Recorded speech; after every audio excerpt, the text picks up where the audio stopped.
एकनाथ शिंदे महाराष्ट्र के मुख्यमंत्री बन गए हैं। गुरुवार शाम राजभवन में राज्यपाल भगत सिंह कोश्यारी ने उन्हें महाराष्ट्र के 30वें मुख्यमंत्री के रूप में पद और गोपनीयता की शपथ दिलाई। मुख्यमंत्री व उपमुख्यमंत्री पदाची तसेच गुप्ततेची शपथ घेण्यासाठी पदनिर्देशित मुख्यमंत्री महोदय व पदनिर्देशित उपमुख्यमंत्री महोदय उपस्थित आहेत। त्यांना आपणासमोर शपथ घेण्याची परवानगी असावी। सर्वप्रथम माननीय पदनिर्देशित मुख्यमंत्री श्री एकनाथ संभाजी शिंदे। हिंदू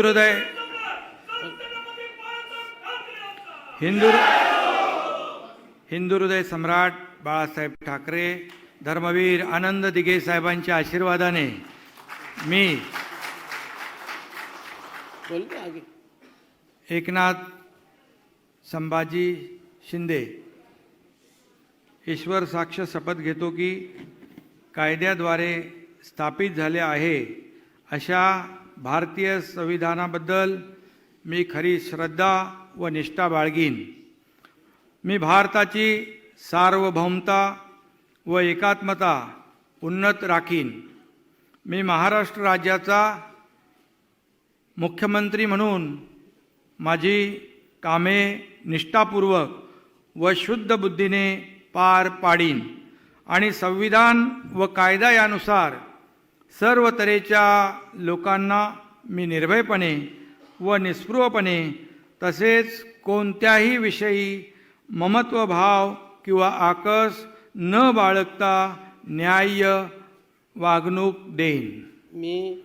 मी एकनाथ संभाजी शिंदे ईश्वर साक्ष शपथ घेतो की महाराष्ट्र राज्याचा मुख्यमंत्री म्हणून माझ्या विचारार्थ आणली जाईल किंवा मला ज्ञात होईल अशी कोणतीही बाब असा मुख्यमंत्री म्हणून माझी कामे यथायोग्य पार पाडण्यासाठी आवश्यक असेल ते खेरीज करून एरवी मी कोणत्याही व्यक्तीला किंवा व्यक्तींना प्रत्यक्षपणे व अप्रत्यक्षपणे कळवणार नाही किंवा त्यांच्याकडे उघड करणार नाही।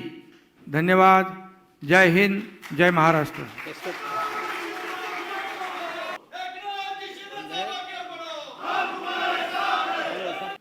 आता माननीय पदनिर्देशित उपमुख्यमंत्री महोदय श्री देवेंद्र गंगाधरराव फडणवीस। मी देवेंद्र गंगाधरराव फडणवीस ईश्वर साक्ष शपथ घेतो की कायद्याद्वारे स्थापित झाले आहे अशा भारतीय संविधानाबद्दल मी खरी श्रद्धा व निष्ठा बाळगेन। मी भारताची सार्वभौमता व एकात्मता उन्नत राखीन। मी महाराष्ट्र राज्याचा उपमुख्यमंत्री म्हणून माझी कामे निष्ठापूर्वक व शुद्ध बुद्धीने पार पाडीन आणि संविधान व कायदा यानुसार सर्व तऱ्हेच्या लोकांना मी निर्भयपणे व निस्पृहपणे तसेच कोणाच्याही विषयी ममत्वभाव किंवा आकस न बाळगता न्याय वागणूक देईन। मी देवेंद्र गंगाधरराव फडणवीस ईश्वर साक्ष शपथ घेतो की महाराष्ट्र राज्याचा उपमुख्यमंत्री म्हणून माझ्या विचारार्थ आणली जाईल किंवा मला ज्ञात होईल अशी कोणतीही बाब असा उपमुख्यमंत्री म्हणून मी माझे कामे यथायोग्य पार पाडण्यासाठी आवश्यक असेल ते खेरीज करून एरवी मी कोणत्याही व्यक्तीला किंवा व्यक्तींना प्रत्यक्षपणे व अप्रत्यक्षपणे कळवणार नाही किंवा त्यांच्याकडे उघड करणार नाही।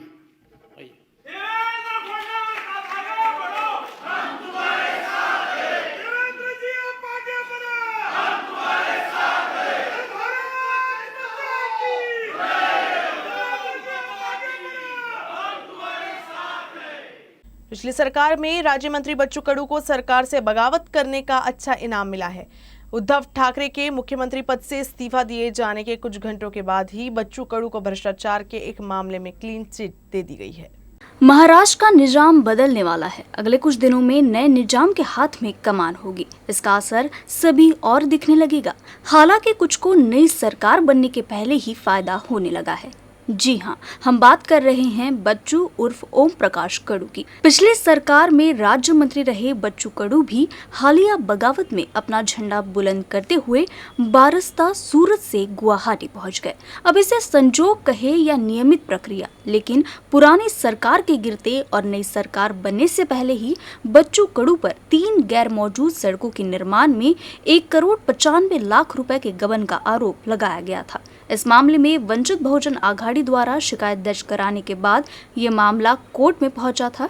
कोर्ट के आदेश के बाद अकोला सिटी कोतवाली पुलिस ने बच्चू कड़ू के खिलाफ धोखाधड़ी का मामला दर्ज किया था, लेकिन अब मामले को तथ्यहीन बताते हुए और सबूत के अभाव में बच्चू कड़ू को क्लीन चिट दे दी है। हालांकि इस संजोग पर सवाल उठना लाजमी है, लेकिन राजनीति और सत्ता में सब जायज है।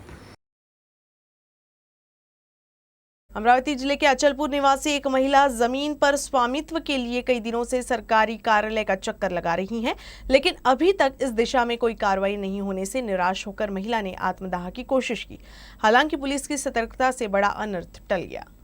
अमरावती जिले के अचलपुर के बिलनपुरा निवासी सुमन पोटे ने जमीन पर अपने स्वामित्व के लिए एसडीओ के पास कई बार आवेदन दी, लेकिन उसका काम आगे नहीं बढ़ रहा था।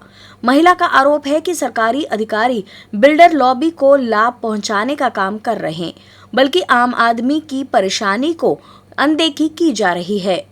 सुमन पोटे का काम आगे नहीं बढ़ने से नाराज होकर उसने कार्यालय के बाहर ही आत्मदाह की चेतावनी दी थी। इस बारे में जानकारी मिलते ही पुलिस एक्टिव हो गई थी और सुमन पोटे के कार्यालय पहुंचते ही उसे हिरासत में ले लिया, जिससे बड़ा अनर्थ टाला जा सका। इस मामले में अब पुलिस भी महिला की शिकायत के अनुसार जांच पड़ताल कर रही है। मी सुमनबाई पोटे बोलतो, मला न्याय मिळाला नाही। मी आत्मधनाचा इशारा दिला होता, मी आत्मधन केलं आणि माझ्या जीवाचं कसं ना काही झालं तर संजीव कुमार एसडीओ हा जबाबदार रे घेतलं। मी 28 वर्ष झाले लहान मला न्यायच नाही मिळून राहिला, न्यायच नाही मिळून राहिला। 28 वर्ष झाले मी केस भांडून राहिली। आधी कशाबद्दल घेतला? कशाबद्दल न्याय निवडून न्यायासाठी शेतीबद्दल ते सांगा ना। शेतीबद्दल शेतीचं 4 एकर शेत तिकलं, त्याला माझी एकच जरा भाग पाहिजे, तर तोही मला न्याय नाही भेटून राहिला। हायकोर्टाच्या हातात केस खाली करून टाकली, केस खाली करून टाकली। 3 ठिकाणी मी जिंकली। काय की मजा माझी होती म्हाताऱ्या माणसाची। एका चोराच्या मागे तुम्ही किती समोर साधणार राहतात काय? अमरावती जिला परिषद की स्कूल में पढ़ने वाले विद्यार्थियों की जानकारी राज्य सरकार तक नहीं भेजे जाने की वजह से नए शैक्षणिक की शुरुआत होने पर बच्चों को न्यू यूनिफॉर्म नहीं मिल पाया है। शिक्षा विभाग की इस लापरवाही को लेकर सवाल उठाया जा रहा है।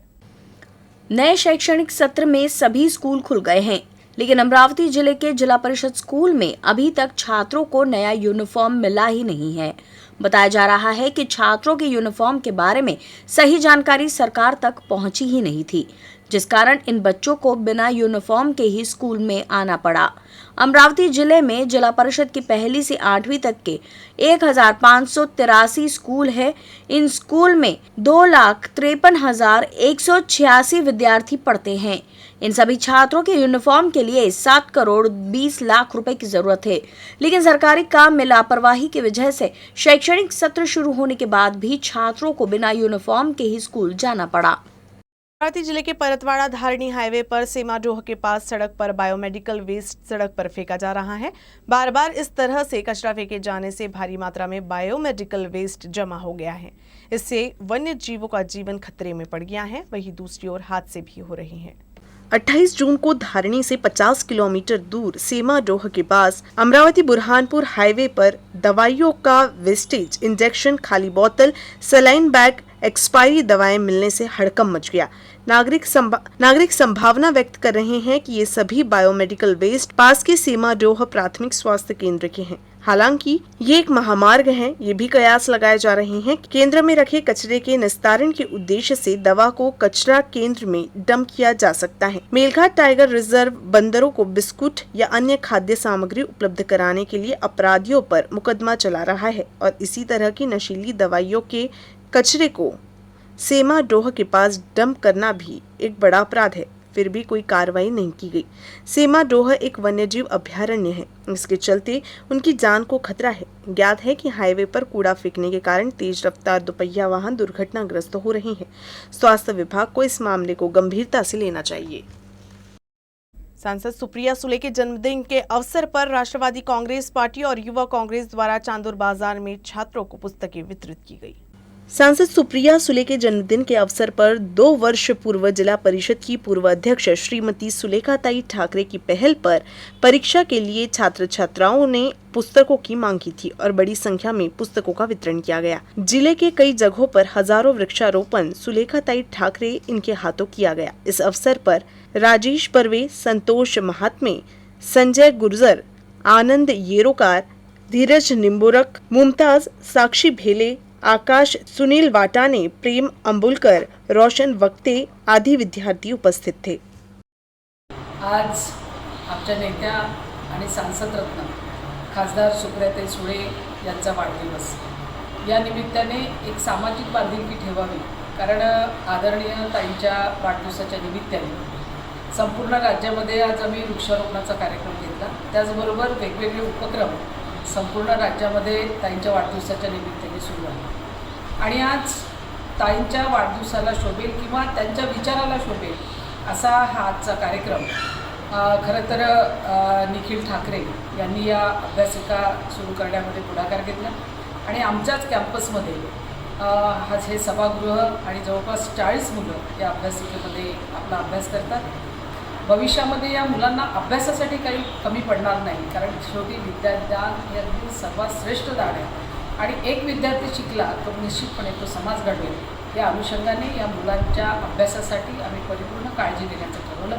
माझी अपेक्षा आहे की या सुरू केलेल्या राजवीर अभ्यासिकेमधनं या तालुक्यामधले जे शिकत असलेले विद्यार्थी आहे, विद्यार्थिनी आहे, यांचं भविष्य निश्चितपणे उज्ज्वल हो आणि माझ्या या छोट्याशा तालुक्यामधले विद्यार्थी भविष्यासाठी निश्चितपणे सिलेक्ट होतील। या शुभेच्छा ताईंच्या वाढदिवसाच्या निमित्ताने मी असं मुलांना दिला आणि अतिशय सुंदर असा कार्यक्रम आज या ठिकाणी पार पडला। धन्यवाद। अमरावती जिले के दरियापुर तहसील के भोईखेड़ में एक किसान का बैल चोरी हो गया। एन बुआई के दिनों में बैल चोरी हो जाने से किसान पर संकट आ गया है। येवदा पुलिस स्टेशन अंतर्गत आने वाले भूईखेड़ के अंकुश बालकृष्ण मानकर ने 29 तारीख की आधी रात को अपने घर के गोठे में बैल का जोड़ा बांध दिया था। आधी रात को चोरों ने बैल के गले की रस्सी खोलकर बैल को चुरा लिया। अंकुश ने बैल को ढूंढने का प्रयास किया, लेकिन बैल नहीं मिलने पर वो थाने पहुंचा और शिकायत दर्ज कराई। पिछले कुछ दिनों से दरियापुर तहसील में ऐसी कई घटनाएं हुई हैं। वर्तमान में किसान अपनी आजीविका के लिए बुआई और बैलों पर निर्भर है। ऐसे में किसानों ने मांग की है कि पुलिस को रात्रि गश्त बढ़ानी चाहिए। मध्यरात्रीमध्ये 29 तारखेला माझा बैल चोरीला गेलेला आहे, त्यामुळे मी संकटात कोसळलो आहे। त्याच्यामुळे मला न सूचित म्हणजे मी रात दिवस बैल पाहत होतो आणि बैल पाहता पाहता मी येवदा पोलीस स्टेशनला रिपोर्ट केलेला आहे। शहर के नए फ्लाईओवर पर मॉर्निंग वॉक और इवनिंग वॉक करने वालों की भारी भीड़ रहती है। फ्लाईओवर वाहनों के लिए है, इसलिए पुलिस दुर्घटना की आशंका को देखते हुए मॉर्निंग और इवनिंग वॉक करने वालों के खिलाफ कार्रवाई करने वाली है। ट्रैफिक जाम की समस्या को कम करने के लिए अकोला में 2 फ्लाईओवर का निर्माण किया गया है। फ्लाईओवर को हाल ही में यातायात के लिए खुला किया गया था। इस जगह पर अब मॉर्निंग वॉक और इवनिंग वॉक के लिए नागरिकों की भीड़ रहती है, इसलिए पुलिस अब संभावित दुर्घटनाओं की स्थिति में मॉर्निंग वॉक और इवनिंग वॉक पर प्रतिबंध लगाई है। अब तक ट्रैफिक पुलिस फ्लाईओवर पर विपरीत दिशा में यात्रा करने वालों पर 5 लाख रुपए का जुर्माना लगा चुकी है। पुलिस अधीक्षक के आवास के सामने वाहन चलाने पर रोक लगा दी गई है। हालांकि विपरीत दिशा में वाहन चलाने पर चालक पर जुर्माना लगाया गया है। अकोला की सेवानिवृत्त महिला अधिकारी से 27 लाख रुपए ठगने के आरोप में खदान पुलिस ने एक महिला को गिरफ्तार किया है।